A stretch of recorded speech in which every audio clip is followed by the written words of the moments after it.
Hello, it is lovely to see you all again. I am back with my part 2 of my Hunger Games character name analysis. In my first video, if you did not watch it, we covered the career districts, so 1, 2, and 4, as well as the capital. For this video, I will be covering districts 3, 5, 6, 7, and 8. Let's get into it.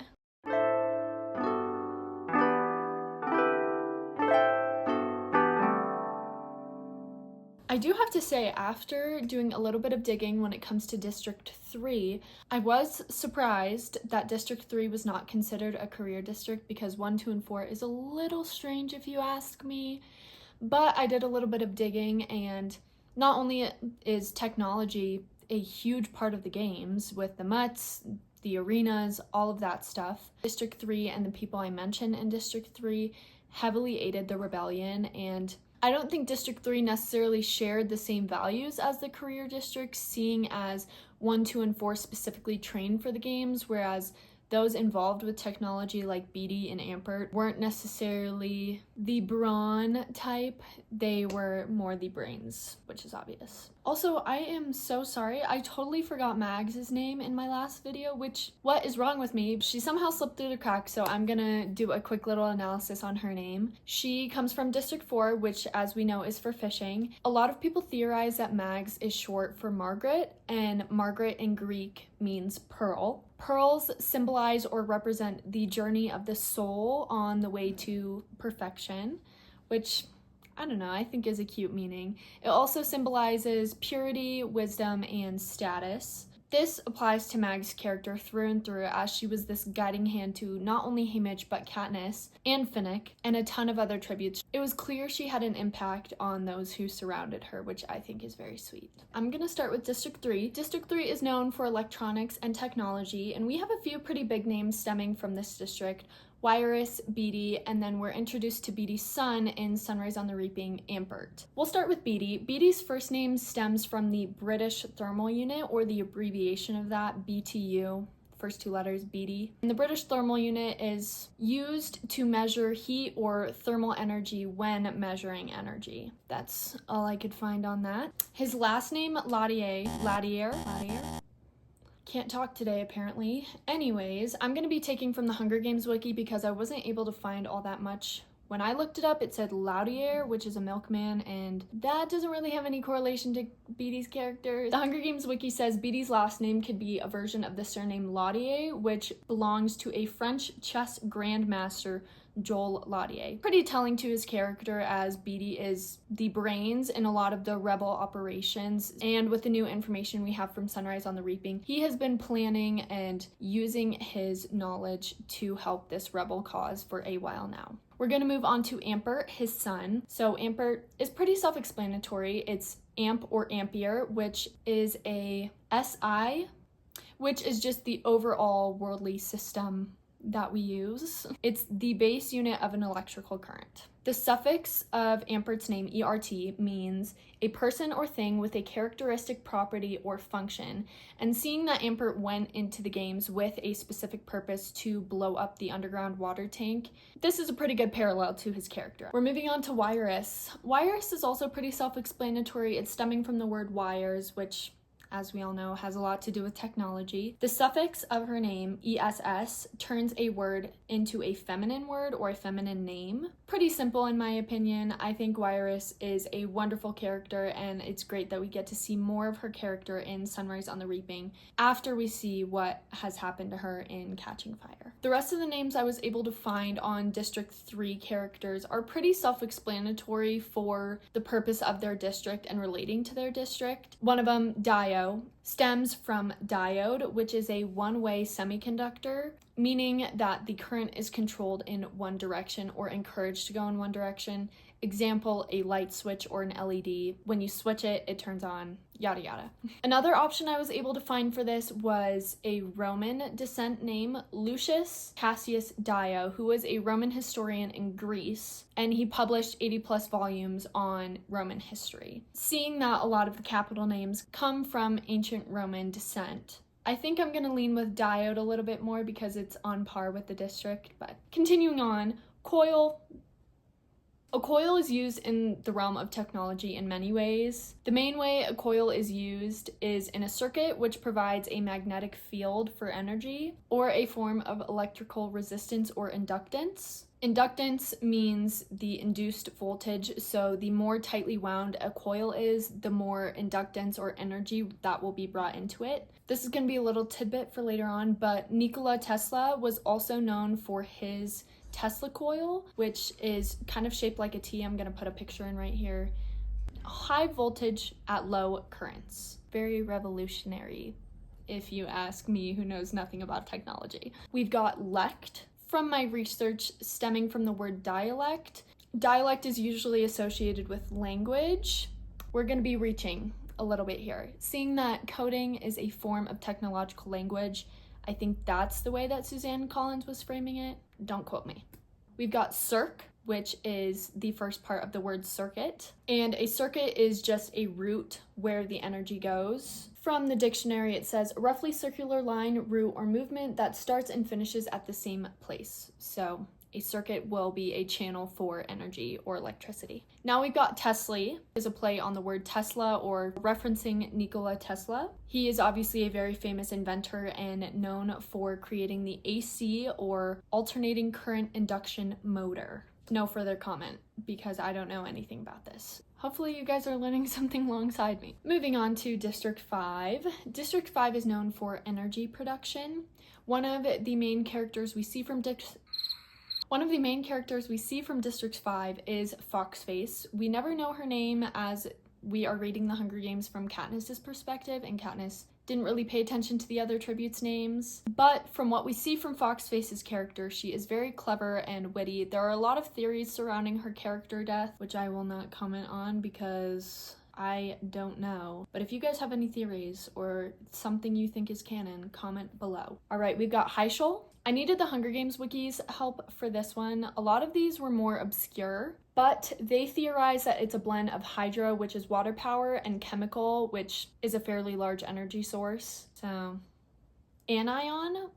So with diodes and ions, they have an inverse or opposite, and they usually use AN to signify that. It means not or lacking. So in this instance, anion is a negatively charged ion. We've got fissure. This is a play on fission and more commonly known with nuclear fission or the idea of splitting something into two. This references a lot of biology and energy sourcing. We've got potentia.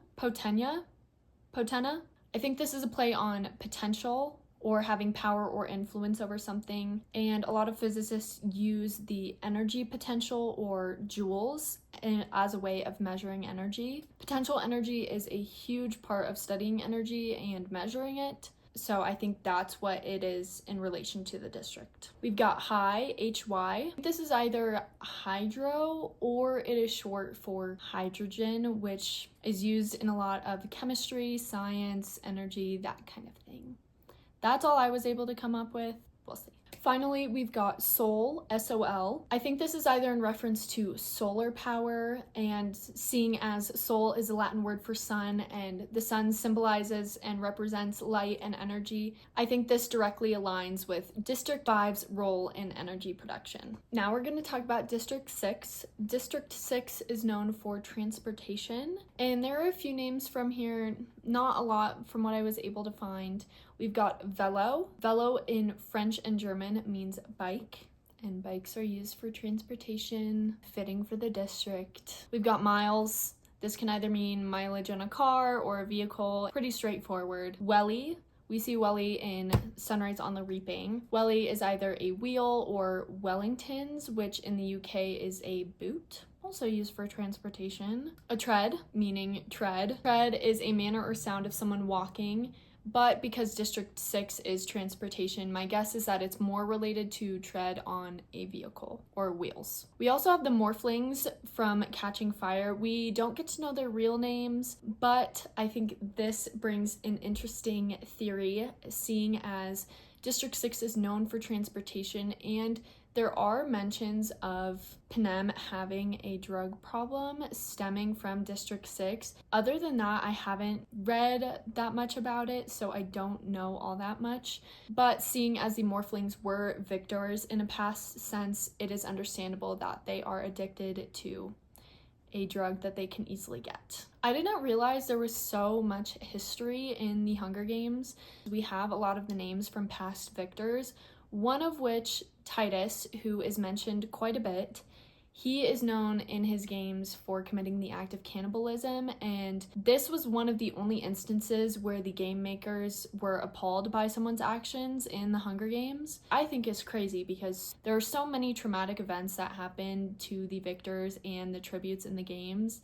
Cannibalism being looked down upon is a little strange. Not to continue talking about it, but we also see that there are some theories out there that Effie Trinket's family, her uncle and aunt, were involved in some kind of cannibalism after the Dark Days, which could be a sore spot for those capital citizens. And in the Ballad of Songbirds and Snakes, Coriolanus and Tigris do witness that a lot, seeing as they directly saw the aftermath of the Dark Days. Titus is also from Roman history as well. It may be in reference to one of Shakespeare's plays, seeing as the character Titus went absolutely berserk in the play after his daughter was assaulted. Another historical connection, which I love. I eat this up all day, every day. That's why I have to talk about it and make a video about it. Anyways, just another fun fact on Titus's name. We've got Otto, but saying it out loud, it sounds like the word auto, like automobile. If the shoe fits. Then we've got Ginny. If we flip the letters around here or there, it's an anagram for the word engine, which is also a huge part of transportation and the functionality of vehicles and machines.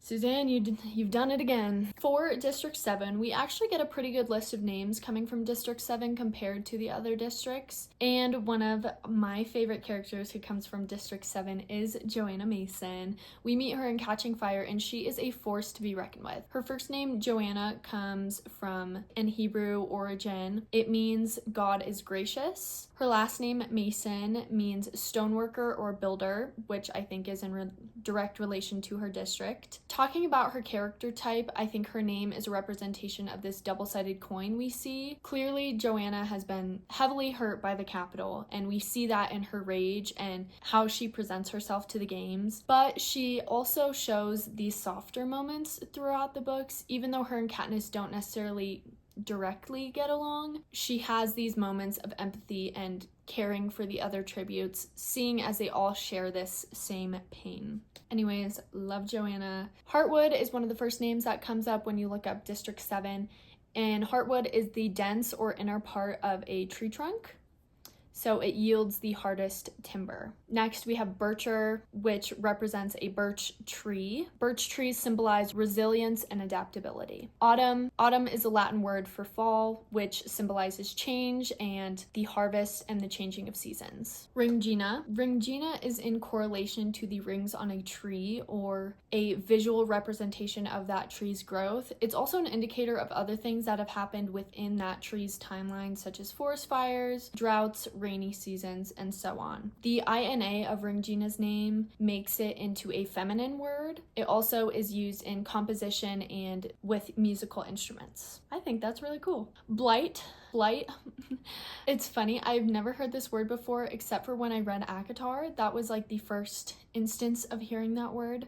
Blight is a disease that infects trees, and it's something that causes harm and destruction and rot. Treach, I think, is just framing the word tree in another way. As I mentioned in my first video, I think Suzanne Collins adds a lot of phonetic uniqueness to her names, as we see with a lot of the capital names I had mentioned, and I think this CH is just another iteration of that. Lamina refers to the blade of a leaf, and in Latin it means plate. As we know, leaves grow on trees, so this appeals to the district she is from.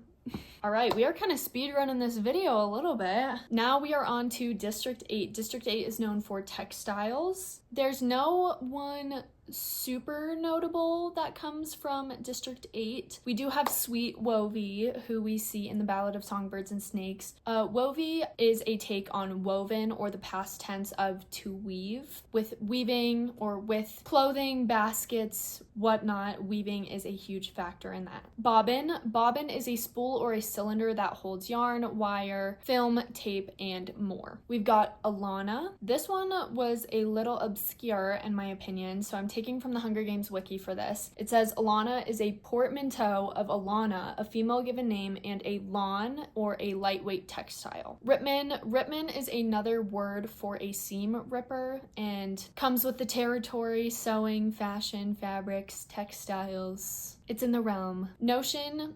This one was a little strange to me, but after doing my research, it made sense. Notion are the general term for sewing tools such as buttons, needles, pin cushions, seam rippers, thread, and more. So usually you'll get a little kit of notions. Kind of cute. And finally, we have weften. Weften is a play on the word weft, and weft is the cross threads on a loom perpendicular to the warp threads. The more you know. All right, that is all I was able to compile for these districts. I am going to make a part 3 with our final districts, District 9, 10, 11, 12, and 13. So stay tuned for that, you guys. Thank you so much for the love on my last video. That's the most views I've gotten on a YouTube video so far, and I am so happy you guys resonate with all the Hunger Games content I'm putting out. This makes my heart so happy to connect with all of you guys. So love you all. Have a good night, day, week, month until we see each other again. Bye.